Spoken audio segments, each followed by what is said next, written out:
হরে কৃষ্ণ কৃষ্ণ কৃষ্ণ হরে হরে হরে রাম রাম রাম হরে হরে। তো আত্মার বিজ্ঞান, ভগবদ গীতার সার তত্ত্ব, দ্বিতীয় অধ্যায়, আত্মার বিজ্ঞান, চেতনা এবং পরম চেতনা। তো এখানে জীবাত্মা এবং পরমাত্মা সম্বন্ধে এখানে কি করা হচ্ছে, ব্যাখ্যা করা হচ্ছে। তো ভগবান হচ্ছে যে পরম চেতন, আমরা হলাম যে অনু আত্মা, এবং ভগবান হচ্ছে বিভু আত্মা। তো আমরা কেবলমাত্র আমাদের শরীর সম্বন্ধে আমরা অবগত। ভগবান হচ্ছে যে সমস্ত শরীর সম্বন্ধে অবগত। তো ভগবান সমস্ত জীব সম্বন্ধে, সমস্ত বিভিন্ন পশু পাখি কীট পতঙ্গ থেকে শুরু করে দেবতা, সমস্ত এই ব্রহ্মাণ্ডের সমস্ত জীব, হ্যাঁ, এই ব্রহ্মাণ্ডের সমস্ত জীব সম্বন্ধে উনি কি করেন, অবগত হতে পারেন। এবং আমরা কেবলমাত্র আমাদের সম্বন্ধে কি নয়, অবগত নই। তো এটা হচ্ছে যে পার্থক্য, অর্থাৎ আমরা হলাম যে অনু আত্মা, ভগবান হচ্ছে বিভু আত্মা, ভগবান হচ্ছে যে সর্বজ্ঞ। এবং এবং এবং আমরা কেবলমাত্র আমাদের চেতনা কি হয়, বিস্মিত হয়। কিন্তু ভগবানের চেতনা কখনো কি হয় না, বিস্মিত হয় না। আমরা আমাদের জন্মের আগে আমরা কি ছিলাম জানি না, এবং মৃত্যুর পরে আমরা যে কি হবে সেটাও জানি না, এবং মৃত্যুর পরে আমরা এই যে এই জন্মের সম্বন্ধে আমরা সেগুলো জানি না, এবং আগের জন্মে আমরা কি ছিলাম সেগুলো আমরা জানি না। কিন্তু কি করতে পারেন, ভগবান হচ্ছে যে যিনি সবকিছু সম্বন্ধে অবগত, তিনি উনি হচ্ছে যে কালের অতীত, অর্থাৎ উনি হচ্ছে যে এই যে উনি হচ্ছে যে যেমন ধরেন উনি হচ্ছে যে সময়ের অতীত, হ্যাঁ, অতীত বর্তমান ভবিষ্যৎ, অর্থাৎ এই তিনটাকে বলা হয় কাল। অতীত, অতীত মানে যেটা আগে হয়ে গেছিল, বর্তমান বর্তমান সময়, এবং ভবিষ্যৎ অর্থাৎ যা ভবিষ্যতে হবে। কিন্তু ভগবান হচ্ছে যে এই সমস্ত, এই যে সময় কালের অতীত, হ্যাঁ, ভগবান কখনো কে হয় না, কালের দ্বারা প্রবাহিত হয় না। তো ভগবান সেজন্য উনি হচ্ছে যে কালেরও অতীত, এবং উনি হচ্ছে যে নিত্য। আর উনি হচ্ছে যে পরম চেতন, উনি সবকিছু সম্বন্ধে অবগত, আমরা সবকিছু সম্বন্ধে অবগত হতে পারি না। তো তো আমরা আমাদের এই শরীরটাকে বলা হয়, এই শরীরটাকে বলা হয় একটা কিসের মতো, এই আমাদের এই জড় শরীরটাকে, উম, এই আমাদের এই শরীরটাকে বলা হয় একটা উম কারাগারের মতো। যেরকম কি করা হয়, একটা বাড়াটি কি করতে পারেন, বাড়াটিয়া তাকে কি করা হয়, একটা বাড়াটিয়াকে সে কিছুদিনের জন্য সে একটা কি করেন প্লেটে থাকতে পারেন, কিন্তু সেটা কেবলমাত্র সেটা বাড়ির মালিক তাকে কি করেছেন, বাড়ির মালিক তাকে কিছুদিনের জন্য থাকতে দিয়েছেন। যখন এই বাড়ির মালিক কি করবেন, তাকে সেখান থেকে, বাড়ির মালিক চাইলে সে যখন যে কোনো মুহূর্তে থাকি করতে পারেন, সেখান থেকে বের করে দিতে পারেন। কেননা বাড়ির সে যে প্লেটে থাকে সেটা হচ্ছে যে সে ঘরের গৌণ মালিক। কিন্তু সে সে ঘরের মুখ্য মালিক হচ্ছে যে সে বাড়ির মালিক, তো বাড়ির মালিক হচ্ছে যে মুখ্য মালিক। আর সে ভাড়াটিয়া হচ্ছে যে গৌণ মালিক। তো ভাড়াটিয়াকে কেবলমাত্র কিছু পার্মানেন্টলি সে কি করতে দেয় না, সেখানে সে থাকতে পারে না, কিছুদিনের জন্য তাকে সেখানে থাকতে দেওয়া হয়। কিন্তু যখনই চাইবে তখন কি করতে হবে, তাকে ভাড়াটিয়াকে সে ঘর থেকে বের করে দিতে পারে। ঠিক সেরকমও আমাদের ভিতরে একটা আত্মা রয়েছে। কিন্তু আত্মাটা কেবলমাত্র ভগবান কি কি করেছেন, কিছুদিনের জন্য এই শরীরে বাস করতে দিয়েছেন। কিন্তু ভগবান চাইলে কি করতে পারেন, যখন আমাদের এই শরীর থেকে আমাদেরকে বের করে দেবে, কিন্তু আমি না চাইলেও আমাদেরকে কি করতে হবে, এই শরীর থেকে আমাকে বের হয়ে চলে যেতে হবে। তো সেজন্য আমি হলাম এই শরীরের মুখ্য গৌণ মালিক, কিন্তু এই শরীরের মুখ্য মালিক হচ্ছে যে ভগবান। তো আর হচ্ছে যে কি, একটা বাড়ির যিনি মানে একজন ভাড়াটিয়া কি করতে পারেন, উনি কেবলমাত্র ওনার ওই ওই অথবা ওই ওই যে ঘর সম্বন্ধে সে অবগত হতে পারে, ও ফ্ল্যাট সম্বন্ধে অবগত হতে পারে। কিন্তু বাড়ির মালিক কি করতে পারে, সমস্ত বাড়ি সম্বন্ধে অবগত। তো এটা রাজা কি করতে পারেন, রাজা সমস্ত জমি সম্বন্ধে অবগত হতে পারে, কিন্তু আমি আমার জমি সম্বন্ধে অবগত হতে পারি, কিন্তু আমি অন্যের জমি সম্বন্ধে অবগত হতে পারি না। রাজা কিন্তু করতে পারেন সমস্ত জমি সম্বন্ধে অবগত, সরকার কি করতে পারেন, সরকার সমস্ত দেশের সমস্ত সম্পদ সম্বন্ধে অবগত, আমি কেবলমাত্র আমার সম্পদ সম্বন্ধে অবগত। ভগবান হচ্ছে যে কি, উনি হচ্ছে যে সমগ্র বিশ্ব ব্রহ্মাণ্ড সম্বন্ধে অবগত, উনি জড়জগৎ সম্বন্ধে অবগত, উনি চিন্ময় জগৎ সম্বন্ধে অবগত, সবকিছু সম্বন্ধে তিনি অবগত হতে পারেন। কিন্তু আমরা কোনো কিছু সম্বন্ধে অবগত নেই। সাধারণত বৈজ্ঞানিকরা কি করতে পারেন, এই শুধু ভালো করে এই এখনো পৃথিবীতে এমন অনেক জায়গা আছে যেখানে মানুষ এখনো প্রবেশ করতে পারে না। তো সাধারণত বৈজ্ঞানিকরা কি করতে পারেন, এই ব্রহ্মাণ্ড নয়, সামান্য কয়েকটা গ্রহ নক্ষত্র সম্বন্ধে তারা ভালোভাবে কি করতে পারে না, তারা অবগত হতে পারে না। তো ঠিক সেরকম তো এই সমস্ত মূর্খ বৈজ্ঞানিকরাও হচ্ছে কিসের মতো, কুয়ার ব্যাঙের মতো। কুয়ার ব্যাঙ যে যেরকম, একটা হচ্ছে যে সমুদ্রের ব্যাঙ, আর একটা হচ্ছে কুয়ার ব্যাঙ। কুয়ার ব্যাঙ কুয়া সম্বন্ধে কি করতে পারে না, অবগত সে অবগত হতে পারে, কিন্তু সে মনে করে যে কি সমুদ্র হচ্ছে কি, সমুদ্র হচ্ছে একটা কুয়ার ব্যাঙের মতো। কিন্তু সে জানে না যে কি সমুদ্র যে কত অনন্ত অসীম। তো এটার তুলনায় একটা কুয়া কিছু না সমুদ্রের তুলনায়। ঠিক সেরকম ভগবান হচ্ছে যে কি, ভগবান হচ্ছে যে ইনি হচ্ছে অনন্ত। উনি অনন্ত কি করতে পারেন, তিনি অনন্ত বিধায় তিনি কি করতে অনন্ত অনন্ত কোটি কোটি ব্রহ্মাণ্ড সৃষ্টি করতে পারেন। তো অনন্ত কোটি কোটি ব্রহ্মাণ্ড সৃষ্টি করে থাকেন, অনন্ত জীব সম্বন্ধে উনি অবগত। কিন্তু আমরা কেবলমাত্র আমাদের ভালো করে আমাদের দেহটা সম্বন্ধে আমরা কি নই, আমরা অবগত হতে পারি না।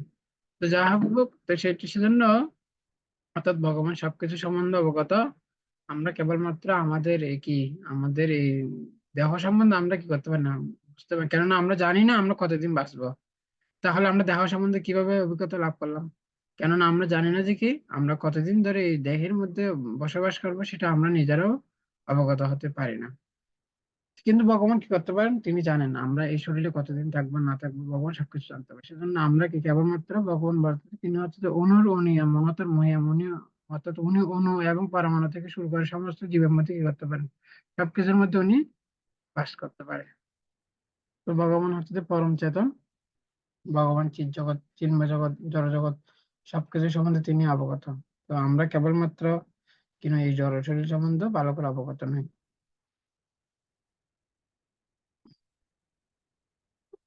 জীবাত্মা ও পরমাত্মা সম্পর্কে অত্যন্ত সুসংবদ্ধভাবে আমরা আমাদের জন্য জ্ঞান বিকশিত করব, কিন্তু সেই সাথে সাধারণ মানুষের মধ্যে এই আত্মা পরমাত্মা বিষয়ে যে ভ্রান্ত ধারণা প্রচলিত আছে সে সম্বন্ধে অবহিত থাকাটা প্রয়োজন।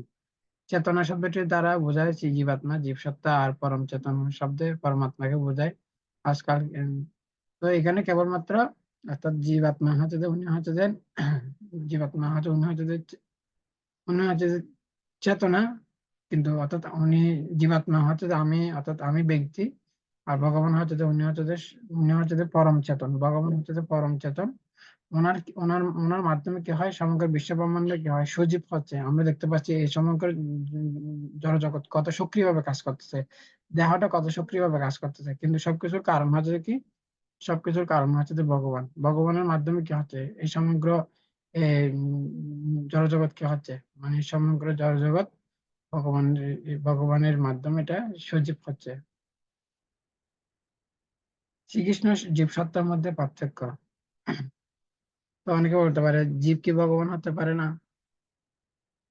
জীব কখনো কি হতে পারে না, জীব কখনো ভগবান হতে পারে না। কেন ভগবান হতে পারে না?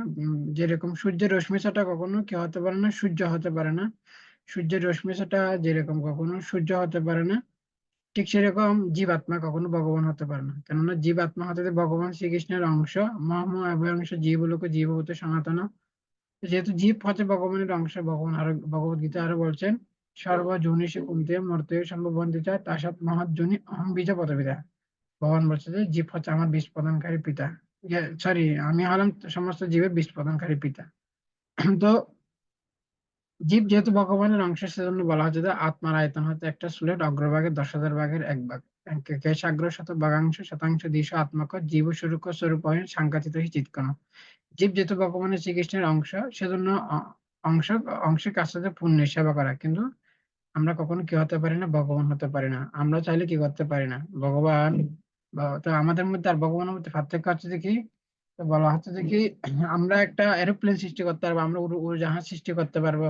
হ্যাঁ, আমরা অনেক কি করতে পারবো, এরোপ্লেন, উড়োজাহাজ, অনেক বড় বড় আমরা সৃষ্টি করতে পারতেছি। কিন্তু আমরা কি করতে পারবো না, আমরা একটা ফিফটা সৃষ্টি করতে পারবো না। তো আমাদের মধ্যে আর ভগবানের পার্থক্য হচ্ছে কি, আমরা অনেক বড় বড় উড়োজাহাজ সৃষ্টি করতে পারবো, সেগুলো হচ্ছে যে ত্রুটিযুক্ত। কিন্তু ভগবান কি করতে পারেন, একটা উনি নিখুঁত ভাবে কি করতে পারেন, ত্রুটি মুক্ত উনি একটা কি করতে পারেন, পিঁপড়া সৃষ্টি করতে পারেন। তো আমরা দেখতে পাই একটা পিঁপড়া কত নিখুঁত ভাবে সে কি করতে পারেন, সেই খাবার খেয়ে থাকে, সে চলতে পারে। কিন্তু আমরা একটা বিশাল একটা বিমান সৃষ্টি করতে পারি, কিন্তু সেটা চালকবিহীন, সেটাতে কোনো চালক ছাড়া সেটা কখনো চলতে পারে না। কিন্তু আমরা দেখতে পাই একটা পিঁপড়িকা সে কি করতে পারেন, সেটা সক্রিয়ভাবে সেটা একটা পিঁপড়া থেকে শুরু করে সমস্ত পশু কীট পতঙ্গ সবকিছু কি করতে পারেন, সক্রিয়ভাবে কাজ করতে পারে। সেজন্য এটা হচ্ছে যে পার্থক্য, বিজ্ঞানীরা কি করতে পারেন না, ওনারা কি করতে পারেন, একটা ফিপ্রা সৃষ্টি করতে পারেন না। কিন্তু ভগবান চাইলে কি করতে পারেন, অনন্ত এরকম বিভিন্ন মশা, তারপর হচ্ছে ফিপ্রা, এরকম বিভিন্ন রকম কীট পতঙ্গ আদি পশু পাখি কত সুন্দর ভগবান নিখুঁত কি করতে পারেন। এই যে ভগবানের সৃষ্টি কত সুন্দর, বিভিন্ন যে প্রকৃতপক্ষে যদি আমরা যদি চিন্তা করি যে আপনি যদি আপনার চিন্তা করেন আপনার শরীরটা কত নিখুঁত হবে, আমরা যেরকম আমরা কথা বলতেছি, তো আমাদের যে কথার যে স্পিড অথবা কথার যে এই যে তা কথার যে ভয়েস, এটা কত নিখুঁত কত সুন্দর, এবং সেটা কথার যে কথা আমরা বলছি সে কথাটাও একটা কি আছে, সেটা একটা নিখুঁত রয়েছে, নিখুঁত রয়েছেন। আমরা কান দিয়ে শুনছি, সেটাও নিখুঁত ভাবে শুনছি। আমরা চোখ দিয়ে দেখতে পাচ্ছি, চোখের যে জ্যোতি যতটুকু প্রয়োজন আমাদের ভগবান ততটুকু দিচ্ছেন। তো সেটা আমার চোখের চোখের জ্যোতিটাও কত নিখুঁত। আমরা খাওয়া দাওয়া করতেছি, সবকিছু নিখুঁত। এবং এই যে আমরা যে যে অক্সিজেন শ্বাস গ্রহণ করতেছি, আমাদের মেধা স্মৃতিশক্তি, আমাদের দৈহিক বল, তো সবকিছু যে আমাদের যে শ্রবণ শক্তি, আমাদের শ্রবণ শক্তিটা কত শক্তিশালী। তারপর হচ্ছে যে আমাদের যে ঘ্রাণ শক্তি, যেটা আমাদের আমরা ঘ্রাণ নিয়ে থাকি। তারপর হচ্ছে যে আমাদের যে শ্রবণ ইন্দ্রিয়, ঘ্রাণ ইন্দ্রিয়, তারপর হচ্ছে যে চক্ষু ইন্দ্রিয়, যে আমরা যে চোখ দিয়ে চোখের মাধ্যমে দর্শন করতে পারি, আমরা জিভের মাধ্যমে স্বাদ আস্বাদন করতে পারি। দেখুন, তো আমাদের এই শরীরটা হয়তো ভগবানের শরীরটা, ভগবানের যে তৈরি যন্ত্রটা কত নিখুঁত। আমরা জিহ্বা দিয়ে স্বাদ আস্বাদন করতেছি, জিহ্বা দিয়ে আমরা কি করতে পারছি, কথা বলতেছি, কান দিয়ে শুনতেছি, মুখ দিয়ে কথা বলতেছি, জিহ্বা দিয়ে স্বাদ আস্বাদন করতেছি। তারপর হচ্ছে যে আমরা নাক দিয়ে ঘ্রাণ নিচ্ছি, চোখ দিয়ে দেখতেছি, হ্যাঁ। তারপর হচ্ছে যে আমরা আমরা কি করতে পারছি, যে আমরা যে হাত পা দিয়ে বিভিন্ন রকম কর্মগুলো করতে পারতেছি। তো এই শরীর দিয়ে আমরা, এবং আমাদের যে জ্ঞান বুদ্ধি, সব মিলে হচ্ছে এই শরীরটা হচ্ছে কত সুন্দর একটা ভগবানের একটা নিখুঁত একটা যন্ত্র। এবং এই যন্ত্রটা সেখানে কি রয়েছে, সেখানে মন আছে, বুদ্ধি আছে, কত সক্রিয়ভাবে সেটা কাজ করতেছে। তো এই শুধু এরকম এরকম নয়, শুধু মানুষ নয়, সে একটা পিপীলিকা, তার মধ্যে কি আছে, মন বুদ্ধি আছে, সে কি করতে পারে, সে চিন্তা অনুভূতি এগুলা তাদের মধ্যে রয়েছেন। পশু পাখিদের মধ্যে ভালোবাসা রয়েছেন, আমরা জানি একটা পশু একটা পশুকে কিভাবে ভালোবাসে। তাদের মধ্যে চিন্তা অনুভূতি, ভালোবাসা, স্নেহ, মায়া মমতা, এগুলো সবকিছু রয়েছেন। তো এগুলো কোথা থেকে আসে, ভালোবাসাটা কোথা থেকে আসে, সবকিছু তো ভগবান থেকে আসে। তো সেজন্য আমরা কি করতে পারি না, আমরা সৃষ্টি করতে পারি না, কিন্তু সবকিছু সৃষ্টিকর্তা হচ্ছে যে ভগবান শ্রীকৃষ্ণ।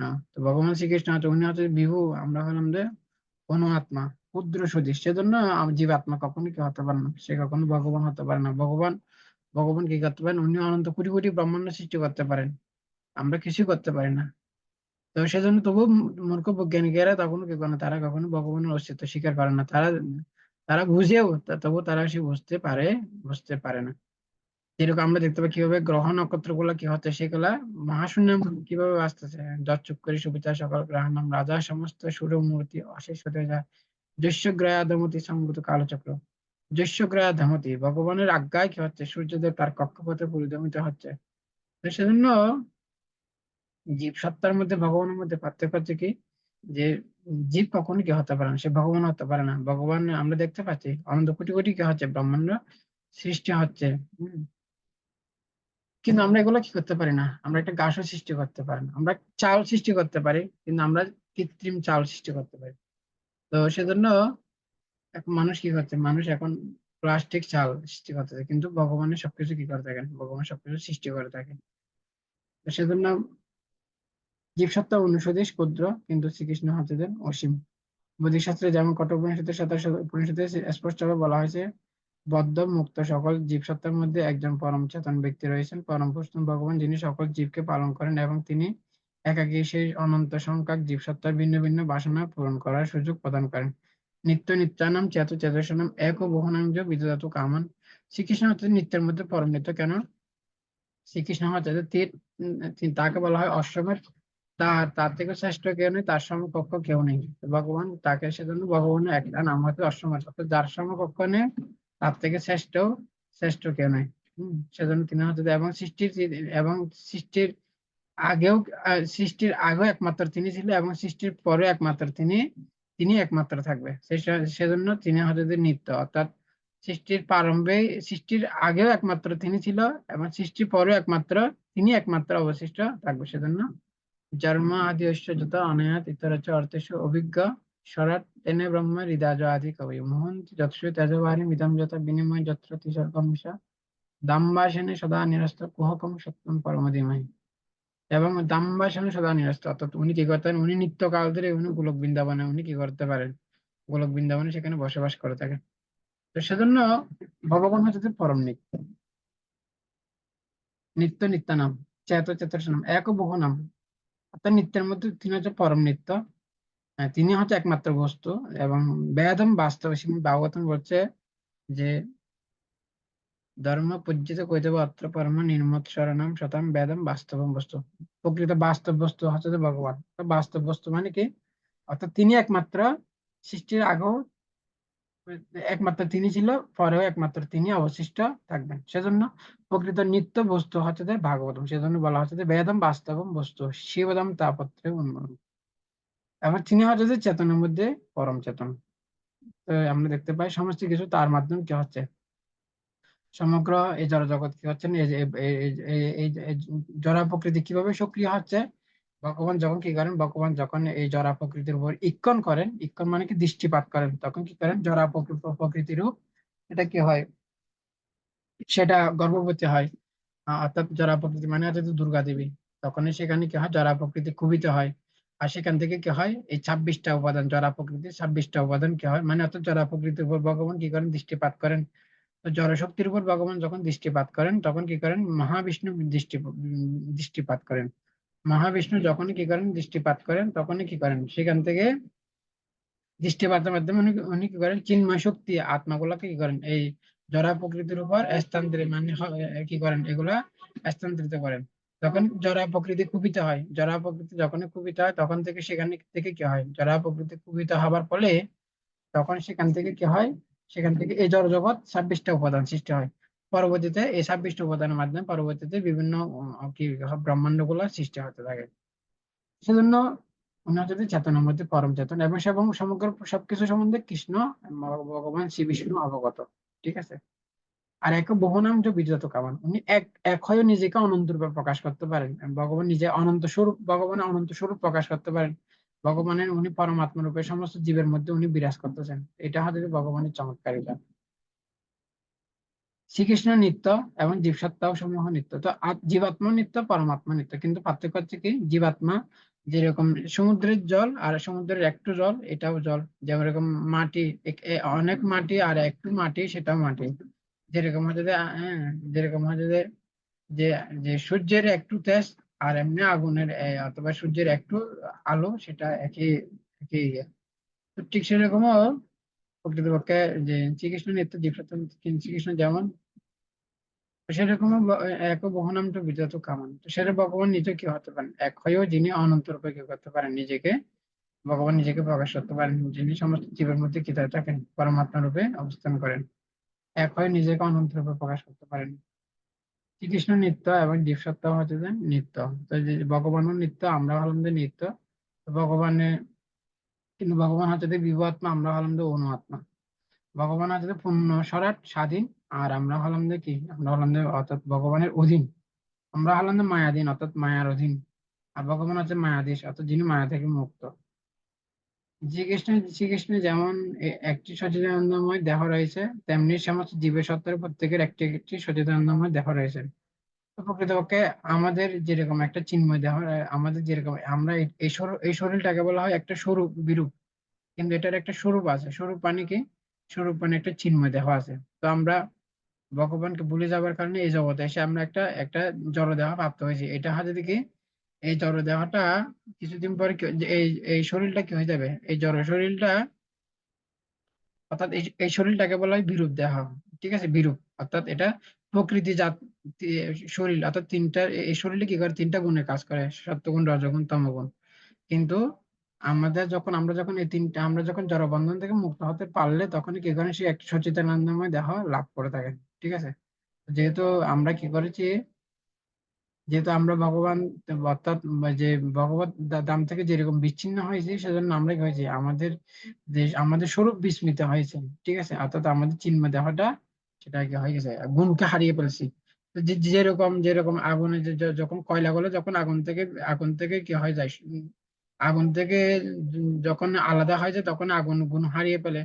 ঠিক আছে, যেরকম গাছের পাতা যখন কি করে বলেন, গাছের পাতা যখনই সেটা কি করে গাছ থেকে বিচ্ছিন্ন হয়ে যায়, তখন চিরজীবনের জন্য সেটা কি হয়েছে, বিচ্ছিন্ন হয়ে যায়। ঠিক একসময় আমরা ভগবত ধামে ছিলাম, আমরা ঠিক গাছের পাতার মতো কি হয়ে গেলাম, গাছ থেকে বিচ্ছিন্ন বিচ্ছিন্ন হয়ে গেছি। কিন্তু তো ঠিক সেরকমও আমরা কি হয়ে গেছি, আমরা আমরা আমাদের এই যে যে চিন্ময় চিন্ময় জগৎ থেকে বিচ্ছিন্ন হওয়ার ফলে কি হলাম, আমরা আমাদের স্বরূপ চিন্ময় দেহটা আমরা সেটা হারিয়ে ফেললাম। যখন আমরা আবার চিৎ জগতে ফিরে যাব তখনই কি করবো, আমরা সেই চিন্ময় দেহ প্রাপ্ত হব। যেরকম আমরা এখানে এই জড় জগতে এসে আমরা একটা জড় দেহ লাভ করেছি। এটা হচ্ছে যে- এটা হচ্ছে যে জড় দেহ, এটা হচ্ছে যে বিরূপ। কিন্তু সেরকম এরকম একটা, যেরকম আমরা একটা শরীর লাভ করেছি, সেরকম একটা কি আছে, সেরকম একটা চিন্ময় দেহ রয়েছেন। যেরকম ভগবান শ্রীকৃষ্ণ হচ্ছে যে উনি হচ্ছে যে যদিও ভগবান, তার একটা কি হয়েছে চিন্ময় দেহ, উনি হচ্ছে যে ওনার শরীরটা হচ্ছে চিন্ময়। ঠিক সেরকমও জীবাত্মা যখনই সে কি হবে, সে যখনই মুক্তি লাভ করবে তখনই সে কি করবে, সে এরকম একটা চিন্ময় দেহ প্রাপ্ত হবে। কিন্তু জীব ও শ্রীকৃষ্ণের পার্থক্য হচ্ছে যে শ্রীকৃষ্ণ হচ্ছে ভগবান প্রভু এবং সকল জীব সত্তার পরম নিয়ন্তা ঈশ্বর। আর জীব নিয়ন্ত্রণকালের জন্য শ্রীকৃষ্ণের দাস সেবক। তো আমরা হলাম যে ভগবান শ্রীকৃষ্ণের সেবক মাত্র, দাস। তো সেই জন্য বলছে জীবের স্বরূপ হয় কৃষ্ণের নিত্যদাস। অতএব সিদ্ধান্ত এই যে জীব শ্রীকৃষ্ণের সঙ্গে এক কেবল গুণগত ভাবে উভয়ই সচিত আনন্দময়, কিন্তু পরিমাণগত ভাবে জীব প্রজাতি ক্ষুদ্র চিৎ অণু, আর শ্রীকৃষ্ণ হচ্ছে অসীম বিভু। একে বলা হয় অচিন্ত্য ভেদাভেদ তত্ত্ব, যার অর্থ জীব শ্রীকৃষ্ণ যুগপৎ ভিন্ন আবার অভিন্ন বা অচিন্তনীয়। এই অভিন্নতা বা অভেদতত্ত্ব হচ্ছে। তো অতএব সিদ্ধান্ত এই যে জীব শ্রীকৃষ্ণের সঙ্গে এক কেবল গুণগত ভাবে উভয়ই সচ্চিত আনন্দময়। অতএব সিদ্ধান্ত এই যে জীব শ্রীকৃষ্ণের সঙ্গে এক কেবল গুণগত ভাবে। আমরা গুণগত ভাবে এক, পরিমাণগত ভাবে ভিন্ন, ঠিক আছে। যে সচ্চিত আনন্দময়, ভগবান হচ্ছে যে সচ্চিত আনন্দময়। সৎ মানে নিত্য, চিৎ মানে হচ্ছে যে জ্ঞানময় এবং হচ্ছে আনন্দময়। তো জীব হচ্ছে যে উনি হচ্ছে যে সচ্চিত আনন্দময়, কিন্তু ভগবান হচ্ছে যে বিভু আত্মা, আমরা হলাম যে ক্ষুদ্র আত্মা। কিন্তু পরিমাণগত ভাবে জীব হচ্ছে ক্ষুদ্র ক্ষুদ্র চিৎ অণু, আর শ্রীকৃষ্ণ হচ্ছে যে অসীম এবং বিভু। শিব কিছু ভগবান সবকিছু সম্বন্ধে অবগত, আমরা সবকিছু সম্বন্ধে কি নয়, অবগত নই। ভগবান হচ্ছে যে নিত্য এবং আমরা হলাম যে কি, আমরা কি করতে পারি, আমরা হয়তো ভগবানের একটা তটস্থ শক্তি মাত্র। একে বলা হয় অচিন্ত ভেদাভেদ। অচিন্ত ভেদাভেদ তত্ত্ব মানে কি, অচিন্ত মানে হচ্ছে যে কি জীব আর পরমাত্মা গুণগতভাবে এক, পরিমাণগতভাবে ভিন্ন। একে বলা হয়, এটাকে বলা হয় অচিন্ত ভেদাভেদ তত্ত্ব। তো অচিন্ত ভেদাভেদ তত্ত্ব সম্বন্ধে সেখানে সেরকম একটা রামায়ণের কাহিনী আছে। তো একসময় কি করেন, মানে শ্রী রামচন্দ্র হনুমানকে ডাকছে, বলছে তুমি আমার সাথে আসো, আমার সাথে প্রসাদ পাও। তখন কি করছে, তো তখনই রামচন্দ্রকে একটা কলা পাতা করে প্রসাদ দেওয়া হলো। তখনই কি হলো, যে হনুমানকে বলছে তুমি আমার সাথে প্রসাদ পাও। তখন হনুমান বলছে না না না, এখন কি আপনি হচ্ছেন ভগবান, আপনার সাথে কিভাবে কি করব, যে আপনার সাথে কিভাবে প্রসাদ পাবো। তো ভগবান কি করছে, সে কলা পাতাকে একটা টাক দিয়েছে। বলো, যখন কলা পাতাকে যখন একটা কি দিয়েছে, মাঝখানে একটা টাক দিয়েছে, তো বলছে দেখো আমি তুমি সমান, কিন্তু আমরা গুণগত ভাবে এক, পরিমাণগত ভাবে হচ্ছে যে কি, পরিমাণগত ভাবে ভিন্ন। তখনই কি করেছেন, যে তখনই এই যে হনুমান বুঝতে পারছে প্রকৃতপক্ষে ভগবান এই কলা পাতার মাধ্যমে কি করছেন, অচিন্ত্য ভেদাভেদ তত্ত্ব শিক্ষা দিচ্ছে। হ্যাঁ, মানে যখন সীতা দেবীকে যখন উদ্ধার করে নিয়ে চলে আসছে, হ্যাঁ, তখনই কি করেছেন, শ্রী রামচন্দ্র বিশাল একটা বৈষ্ণব সভা দিয়েছেন অযোধ্যার মধ্যে। অনেক বিশাল একটা বৈষ্ণব সভা দিয়েছেন। সেখানে সমস্ত বানরদের সবাইকে নিমন্ত্রণ করা হয়েছে, ইনভাইট করা হয়েছে। তখন সেখানে সমস্ত বানরদেরকে নিমন্ত্রিত করা হয়েছে, সবাই সেখানে উপস্থিত ছিল। হ্যাঁ, তখন সেখানে সবাই বিশাল একটা বৈষ্ণব সভা, আর সেখানে হনুমানকে কি দিয়েছেন, দায়িত্ব দিয়েছেন। তখন হনুমানে গিয়েছেন সবকিছু দেখাশোনা করতেছে, তখন হনুমান বসার জায়গা ছিল না। তখন রামচন্দ্র বসে যে হনুমান, তুমি তো আমার শ্রেষ্ঠ ভক্ত, তুমি আসো, তুমি আজকে তুমি আমার সাথে বসাতে হবে, এটা তো তোমার সারপ্রাইজ। তুমি এখানে কি করো, যে তুমি তোমার জন্য একটা বিশেষ একটা ইয়ে হচ্ছে যে তুমি আজকে আমার সাথে বসাতে হবে। তো বলছে না না, আপনি হচ্ছেন ভগবান। তো হনুমানকে এখানে পাশে বসেছে, বলছে তুমি আচ্ছা ঠিক আছে তুমি বসো। তো তখন বলছে যে রামচন্দ্র বলছে দেখো তুমি আমার সাথে আজকে প্রসাদ পাবে। হ্যাঁ, একসাথে আমরা আজকে প্রসাদ পাবো, তুমি হচ্ছে আমার শ্রেষ্ঠ। তো হনুমান বলছে না না, আপনি হচ্ছে প্রভু, আমি হলাম আপনার বৃত্ত মাত্র। তো তো হনুমান বলছে দেখো তো রামচন্দ্র বলছে না না, অসুবিধা নেই। তখন কি করেছে, রামচন্দ্র বলছে দেখো তুমি আর আমি হলাম এক, কিন্তু তখন কি করেছেন, উনি কি করেছেন, যে কলা পাতার মধ্যে একটা মাছ, তখন কলা পাতাটা এরকম ঢাক ছিল না, এটা শ্রী রামচন্দ্র মাঝখানে সেটা দিয়েছেন। তখন কি করেছেন, রামচন্দ্র এরকম একটা আঙ্গুলি দিয়ে উনি এরকম মাঝখানে একটা টাক দিয়েছেন। তখন বলে বসে দেখো, এটা হচ্ছে যে তুমি আর আমি হলাম এক, কিন্তু পার্থক্য হচ্ছে কি, তুমি হচ্ছে যে ক্ষুদ্র জীবাত্মা, আর আমি হলাম যে বিভু পরমাত্মা। আমি সমস্ত জীবের মধ্যে বাস করতে পারি, এবং সমস্ত জীবের মধ্যে বাইরে ভিতরে সব জায়গায় কি করতে পারি, এবং সমস্ত বিশ্ব আমার ভিতরে থাকে। সমস্ত বিশ্ব আমার ভিতরে অবস্থান করে। কিন্তু কিন্তু আমি কি আমি কি কোথায়, আমি অথবা আমি যদি বা সমগ্র সমগ্র বিশ্ব আমার ভিতরে অবস্থান করে, আমি এর ভিতরে অবস্থান করি না। তো এভাবে ভগবান কি করেছেন, যে প্রকৃতপক্ষে অচিন্ত্যবাদের তত্ত্ব শিক্ষা প্রদান করেছেন। অর্থাৎ ভগবান জীবাত্মা আর পরমাত্মা হচ্ছে যে জীবাত্মা হচ্ছে অনু আত্মা, ভগবানের ক্ষুদ্র জীবাত্মা, আর ভগবান হচ্ছে যে বিভু আত্মা। তো এটাকে বলা হয় অচিন্ত্যবাদের তত্ত্ব। তো আত্মার একটা কি রয়েছেন, আমরা যদিও বা দেখতে পাচ্ছি আত্মাটা হচ্ছে যে একটা মানে কিসের মতো, এটা হচ্ছে যে নিরাকারের মতো। হ্যাঁ, একটা চিন্ময় একটা শক্তি। হ্যাঁ, এই দেহ থেকে চলে গেল কেন, আত্মাটা তো এটা একটা ফুফিলেখা থেকে শুরু করে একটা বড় বৃক্ষের মধ্যে সবকিছুর মধ্যে রয়েছেন। সেজন্য মনে হচ্ছে যে আত্মাটা কি না, আত্মাটার একটা কি রয়েছে, আত্মাটার একটা স্বরূপ রয়েছেন। আত্মাটা তার একটা শরীর শরীর শরীর রয়েছেন। সেজন্য আত্মাটা কখনো কি না নিরাকার নয়, আত্মাটা হচ্ছে কি তার একটা স্বরূপ আছে। কিন্তু হ্যাঁ, আত্মাটা কখনো কখনো কি হতে পারেন, সেটা কখনো কখনো অব্যক্ত হতে পারে। হরে কৃষ্ণ।